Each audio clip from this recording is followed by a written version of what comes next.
जय जोहार, नमस्कार। दैनिक छत्तीसगढ़ चैनल देख रहे हैं आप और छत्तीसगढ़ प्रदेश की आज की समस्त प्रमुख बड़ी खबरों को एक एक करके हम आपको विस्तार से बताएंगे। पहली बड़ी खबर आ रही है, स्वास्थ्य विभाग में एक बम्पर भर्ती निकली है जिस पर आप अभी आवेदन कर सकते हैं और इसके लिए आपको ऑनलाइन आवेदन प्रस्तुत करना होगा। दरअसल बात करें तो युवाओं के लिए सरकारी नौकरी पाने का एक सुनहरा अवसर आया है, क्योंकि स्वास्थ्य एवं परिवार कल्याण विभाग के तहत अलग अलग पदों पर बम्पर भर्ती निकली है और रिक्त पदों पर आवेदन के लिए अभ्यर्थियों को ऑनलाइन मोड पर आवेदन प्रस्तुत करना होगा। जारी नोटिफिकेशन के अनुसार कुल मिलाकर 447 पदों पर भर्ती होनी है, जिसके लिए उम्मीदवारों की शैक्षिक योग्यता पद के अनुसार अलग अलग तय की गई है। रिक्त पदों पर आवेदन के लिए इच्छुक अभ्यर्थियों को 20 अप्रैल 2022 तक का समय दिया गया है। और अगर मैं रिक्त पदों के विवरण की बात करें तो इसमें फार्मासिस्ट के ग्रेड 2 के लिए 7 पद हैं, जबकि ड्रेसर ग्रेड 1 के लिए 90 पद, ड्रेसर ग्रेड 1 के लिए ही 6 पद, जबकि ग्रामीण स्वास्थ्य संयोजक के लिए 47 पद।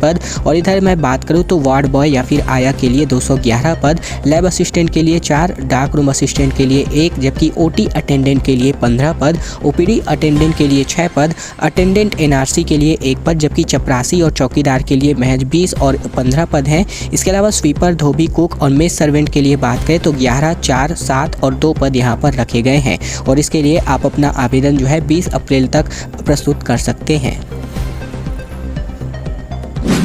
स्टूडेंट्स के लिए एक बहुत बड़ी खबर आई है। 15 अप्रैल से स्कूल जाना अनिवार्य नहीं। अब लोक शिक्षण संचालनालय ने यहाँ पर आदेश जारी किया है। टीचर्स को फिलहाल कोई भी रियायत नहीं मिली है। छत्तीसगढ़ के लोक शिक्षण संचालनालय की तरफ से एक नया आदेश जारी हुआ है। इस आदेश में कहा गया है कि 15 अप्रैल से स्कूली स्टूडेंट्स को कक्षा में उपस्थित रहने की अनिवार्यता नहीं होगी। अगर पेरेंट्स चाहते हैं तो वो अपने बच्चों को स्टडी के लिए स्कूल भेज सकते हैं। आदेश में यह कहा गया है कि इस दौरान टीचर्स की स्कूल में उपस्थिति अनिवार्य रहेगी। इसके अलावा लोक शिक्षण संचालनालय की तरफ से यह आदेश सभी संभागीय आयुक्त और छत्तीसगढ़ के हर जिलों के जिला शिक्षा अधिकारी को जारी किया गया है। कक्षा पहली से लेकर के 8वीं तक के स्टूडेंट्स पर यह नियम लागू रहेगा।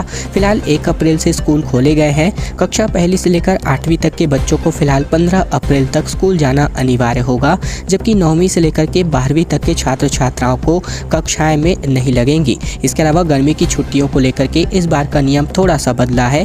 दरअसल स्कूल शिक्षा सत्र इस बार बढ़ाया गया है।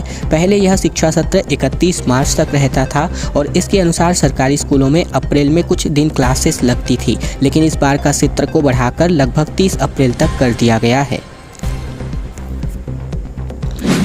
एक बार फिर से छत्तीसगढ़ के मौसम में बदलाव मिला है। कवर्धा में देर शाम यहां पर झमाझम बारिश हुई है और कई इलाकों में भी गरज चमक के साथ छींटे पड़ने की संभावना मौसम विभाग ने जता रखी है। दरअसल बात करें तो छत्तीसगढ़ में एक बार फिर से मौसम का मिजाज बदला। प्रदेश में पूर्वी और दक्षिणी दिशा से आ रही हवाओं के चलते इलाकों में बारिश हुई और कवर्धा जिले में गुरुवार देर शाम बात करें तो तेज हवाओं के साथ यहाँ पर जमकर बारिश हुई है। वहीं इस बारिश के दौरान लोगों को गर्मी से राहत भी मिली है। मौसम विभाग की माने तो इन दिनों छत्तीसगढ़ में उत्तर में पूर्वी और दक्षिण में दक्षिणी हवा का संगम बन रहा है और इसके चलते छत्तीसगढ़ के दक्षिण छत्तीसगढ़ के कुछ क्षेत्रों में हल्की वर्षा या गरज चमक के साथ छींटे पड़ रहे हैं और पड़ भी सकते हैं। हालांकि अधिकतम और न्यूनतम तापमान में विशेष बदलाव नहीं होगा। रायपुर की अब दुकानों पर डस्टबिन पूरी तरीके से अनिवार्य हो गया है। नगर निगम की टीमों ने 17 दुकानों पर छापा मारा, वसूला गया फाइन और सबसे स्वच्छ शहर बनाने की कवायद की जा रही है। फिलहाल अभी आप जो इंट्रो देख रहे हैं वो स्वच्छ रायपुर का है। दरअसल बात कर रहे हैं रायपुर शहर की दुकानों में अब डस्टबिन को अनिवार्य रखना गया है। ऐसे में बता दें कि नगर निगम ने इसको लेकर के फरमान भी जारी कर दिया है और गाड़ियों में भी 4 व्हीलर में भी डस्टबिन को अनिवार्य किया गया है। दरअसल अब जिन दुकानों में डस्टबिन नहीं मिल रहे हैं उनके खिलाफ चालानी कार्रवाई भी की जा रही है। इसके अलावा सिंगल यूज प्लास्टिक को लेकर भी सख्ती बरती जा रही है। हर दुकान में पन्नी पॉलीथीन रखने पर भी नगर निगम की टीम जुर्माना कर रही है। पिछले 24 घंटे की बात करें तो निगम की जोन 5 में टीम ने चंगोरा बाजार, गोल चौक इलाकों में छापा मारा है। लगभग बात करें तो 20 दुकानों में सिंगल यूज प्लास्टिक मिला है और दुकानदारों पर लगभग बात करें तो 2500 रुपये का जुर्माना भी लगाया गया है। इसके अलावा बात करें तो कार में भी अब डस्टबिन को पूरी तरीके से अनिवार्य कर दिया गया है। साथ ही सिंगल यूज प्लास्टिक पर भी पूरी तरीके से बैन लगा दिया गया है।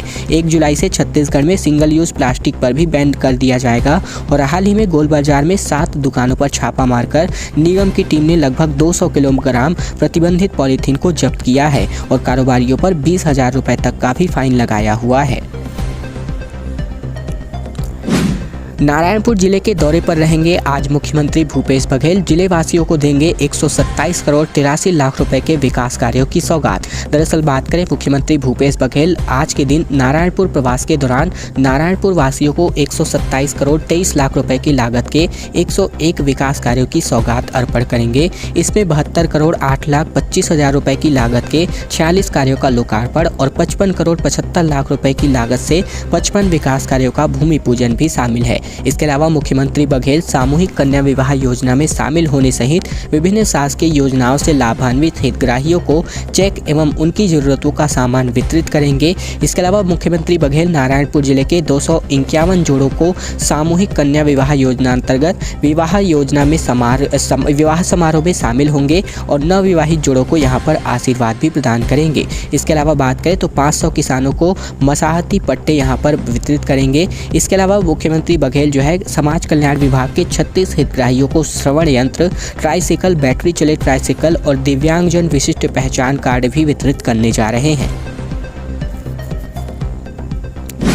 रायपुर और जबलपुर हाईवे 4 लेन से जुड़ने जा रहा है। बिलासपुर मुंगेली पौड़ी बाईपास के लिए 351 करोड़ से बनेगी 2 लेन रोड। केंद्रीय परिवहन मंत्रालय ने इसकी स्वीकृति प्रदान कर दी है। छत्तीसगढ़ में अब नेशनल हाईवे क्रमांक 130A बिलासपुर तखतपुर मुंगेली पनरिया पौड़ी में 2 लेन बाईपास निर्माण के लिए स्वीकृति दे दी गई है।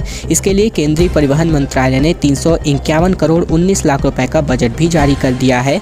नेशनल हाईवे में बाईपास निर्माण होने के बाद अब रायपुर जबलपुर 4 लेन से जुड़ जाएगा। इस बाईपास के बनने से अब शहर में लगने वाले जाम और हादसों से निजात मिल पाएगी। दरअसल अभी बाईपास नहीं होने के कारण भारी वाहन शहर से होकर गुजरते हैं और इससे ट्रैफिक जाम और हादसों की आशंका बनी रहती है। कई बार वाहनों की चपेट में आकर लोगों की मौत भी हो चुकी है। इसके बाद से ही इसे बनाने की मांग ने जोर पकड़ लिया था। हालांकि केंद्रीय परिवहन विभाग से स्वीकृति नहीं मिल पाई थी, लेकिन इसके लिए पिछले दिनों सांसद अरुण साव ने भी केंद्रीय परिवहन मंत्री नितिन गडकरी से मुलाकात की थी और पत्र भी लिखा था। और अब जब सांसद साहब ने बताया है कि बाईपास निर्माण के लिए 351 करोड़ 19 लाख रुपए का बजट स्वीकृति आदेश जारी कर दिया गया है। मनरेगा संघ का जोरदार प्रदर्शन सामने आ रहा है। सरकार के खिलाफ नारेबाजी करके बाइक रैली निकाली गई, फिर कुदरगढ़ धाम पहुंच करके पूजा अर्चना भी की गई, जैसा कि आप सभी वीडियो के माध्यम से देख सकते हैं। छत्तीसगढ़ के मनरेगा कर्मचारी महासंघ 4 अप्रैल से अपनी मांगों को लेकर अनिश्चितकालीन हड़ताल पर बैठे हुए हैं। इनकी मांगे हैं कि जो चुनावी जन घोषणा पत्र में मनरेगा के कर्मचारियों को नियमितीकरण करने का वादा किया गया था, उस वादा को सरकार पूरा करे। नियमितीकरण होने तक रोजगार सहायकों को ग्रेड पे किया जाए और ऐसे में सिविल सेवा नियम 1966 के साथ पंचायत कर्मियों को नियमावली भी लागू किया जाए। इसके अलावा बात करें तो गुरुवार को पूरे संभाग के मनरेगा कर्मचारियों ने मोटरसाइकिल निकाल करके सरकार के खिलाफ जमकर नारेबाजी कर विरोध प्रदर्शन किया और मनरेगा कर्मचारियों ने रैली निकाल करके कुदरगढ़ धाम पहुंचे, जहां सभी ने कुदरगढ़ी दरबार में पूजा अर्चना भी की। आंदोलनकारी किसानों को बिजली चोरी का नोटिस जारी किया गया। कनेक्शन काटने पहुंचे एनआरडीए कर्मचारी, कहा पैनल से बिजली लेकर बल्ब और लाउड स्पीकर चला रहे हैं और जमकर इसको लेकर हंगामा हुआ। दरअसल 3 महीने से धरने पर बैठे नवा रायपुर क्षेत्र के किसानों को एनआरडीए यानी कि नवा रायपुर विकास प्राधिकरण ने बिजली चोरी का नोटिस दिया है। आरोप लगाया गया है कि आंदोलनकारी एनआरडीए कार्यालय के पैनल से बिजली लेकर धरना स्थल पर बल्ब और लाउड स्पीकर चला रहे हैं। यह काम प्राधिकरण की संपत्ति के दुरुपयोग और चोरी की श्रेणी में आता है। इस नोटिस के बाद किसान भड़के हुए हैं। एनआरडीए के कर्मचारी बुधवार को आंदोलन पंडाल की बिजली काटने पहुंचे थे और यहां देखकर वहां बैठे किसानों ने हंगामा शुरू कर दिया। भारी विरोध के बाद कर्मचारी वापस लौट आए और आंदोलन का नेतृत्व कर रहे नई राजधानी प्रभावित किसान कल्याण समिति के अध्यक्ष रूपन चंद्राकर ने बताया कि एनआरडीए के कर्मचारी मंगलवार रात को नोटिस लेकर आए थे और उनका कहना था कि हम लोग चोरी से बिजली चला रहे हैं। और अब एक रिपोर्ट सामने आई है क्वांटिफिएबल डाटा आयोग की, जहां पर प्रदेश के 169 में से 47 निकायों में ओबीसी आबादी आधे से भी अधिक है। उपचुनाव के लिए अब एक नई रणनीति बनानी होगी। दरअसल प्रदेश के नगरीय निकायों में राजनीतिक दलों को अब एक नए सिरे से रणनीति तैयार करनी होगी। इस बार उसे ओबीसी पर पूरा फोकस करना होगा, क्योंकि लगभग 47 निकाय ऐसे हैं जिनमें ओबीसी आबादी आधे से अधिक है। प्रदेश में 169 नगरीय निकाय हैं और इनमें से 14 नगर निगम, 43 नगर नगर पालिका परिषद और 112 नगर पंचायतें भी शामिल है। इनमें से 120 पर कांग्रेस और 49 पर भाजपा काबिज है। दुर्ग जिले में अमलेश्वर को नई नगर पंचायत का दर्जा मिला है और कई स्थानों पर शहर सत्ता के चुनाव होने लगे हैं। क्वांटिफिएबल डाटा आयोग ने इन निकायों में ओबीसी की गिनती की है और इनमें रोचक आंकड़े सामने आए हैं। 71 में से 89% तो आमदी, भखारा, भटेली, तुमगांव, गुनरदेही और मगरलोड में ही है, जबकि 47 निकायों में ओबीसी 50% से अधिक है। राज्य निर्वाचन आयोग ने इनमें से कई निकायों में चुनावी प्रक्रिया तैयारियां शुरू कर दी हैं। आवास योजना पर सामान्य सभा में हुआ जमकर हंगामा। बजट के पहले सामान्य सभा में सत्ता पक्ष को मिला सवाल जवाब का मौका। पहली बार विधायक भी सामान्य सभा में मौजूद रहे। दरअसल नगर निगम की सामान्य सभा में बजट पेश करने से पहले सवाल जवाब पर चर्चा के दौरान आवास योजना को लेकर जमकर हंगामा हुआ। दरअसल सत्ता पक्ष के ही पार्षद ने 2 साल से आवास आवंटन नहीं होने और 60,000 आवेदन मिलने की बात कही। तब भाजपा पार्षदों ने इस सवाल का समर्थन किया और वहीं सत्ता पक्ष ने इसे राजनीतिक रूप देकर आवास आवंटन में गड़बड़ी करने के आरोप लगाए। तब भाजपा पार्षदों ने हंगामा मचाना शुरू कर दिया।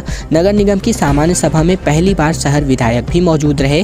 सामान्य सभा की बैठक में ज्यादातर सत्ता पक्ष के पार्षद करते हैं। एक पार्षद के द्वारा घटिया लाइट लगाए जाने के सवाल पर महापौर ने सदन में एक गुणवत्ता से किसी तरह का समझौता नहीं होगा, इस तरह का जवाब दिया। और हम फिलहाल बात कर रहे हैं बिलासपुर के सभा के बारे में। और अब बात कर लेते हैं पेट्रोल डीजल के दाम पर केंद्रीय मंत्री का नो कमेंट्स वाला बयान सामने आ रहा है। भिलाई के जन औषधि केंद्र पहुंचे प्रहलाद पटेल। केंद्र सरकार की इन्होंने उपलब्धियां गिनाई। दरअसल केंद्रीय खाद्य उद्योग एवं जल शक्ति मंत्री प्रहलाद सिंह पटेल जो है यहां पर बीते दिन भिलाई सेक्टर 6 के ए मार्केट स्थित जन औषधि केंद्र पहुंचे। उन्होंने कहा कि भारतीय जनता पार्टी का आज आज़ादी के बाद 75वां स्थापना दिवस है। इस मौके पर वह प्रधानमंत्री नरेंद्र मोदी के महती योजना के तहत संचालन जन औषधि केंद्र पहुंचे और इस दौरान उन्होंने भाजपा सरकार की उपलब्धियों को गिनाया। इसके अलावा बात करें तो केंद्रीय मंत्री से जब पेट्रोल डीजल के दाम कम करने को लेकर सवाल पूछा गया तो उन्होंने पहले तो कहा कि ये मेडिकल स्टोर के बाहर राजनीतिक बयान देंगे और इसके बाद जब बाहर आए तो राज्य सरकार पर निशाना साधा, लेकिन पेट्रोल डीजल की बढ़ती कीमतों के बारे में कुछ भी बोलने से साफ मना कर दिया। इस दौरान उनके साथ भाजपा के वरिष्ठ नेता और पूर्व मंत्री प्रेम प्रकाश पांडे भी मौजूद रहे। अंतिम बड़ी खबर की ओर बढ़े, जहां पर खैरागढ़ के सियासी रण में मुख्यमंत्री भूपेश बघेल के बोल सामने आ रहे हैं। नेता लोग आ रहे हैं, महंगाई पर चुप हैं, खैरागढ़ की जनता को कभी सम्मान नहीं दिया गया। दरअसल खैरागढ़ के सियासी रण में मुख्यमंत्री भूपेश बघेल ने एक के बाद एक फिर से बीजेपी और केंद्र सरकार को आड़े हाथों लिया। सीएम ने कहा कि नेता लोग आ रहे हैं लेकिन महंगाई के बारे में, पेट्रोल का भाव बढ़ गया है, डीजल का भाव बढ़ गया है, रसोई गैस की कीमत बढ़ गई है, केरोसिन नहीं मिल रहा है, उसका कोटा कम हो गया है, इस बारे में कुछ नहीं कह पा रहे हैं। यहां आकर जिला बनाने, किसानों मजदूरों के जेब में पैसा जा रहा है, उसका विरोध कर रहे हैं। ये सभी बातें खैरागढ़ विधानसभा उपचुनाव को लेकर मुख्यमंत्री बघेल ने खुद यहां पर कही हुई हैं। दोस्तों आज की खबरों का सिलसिला बस यहीं तक का था। वीडियो अगर आपको पसंद आए तो नीचे लाइक बटन है जिसे दबाकर इस वीडियो को आपको बहुत ही छोटा सा लाइक करना है।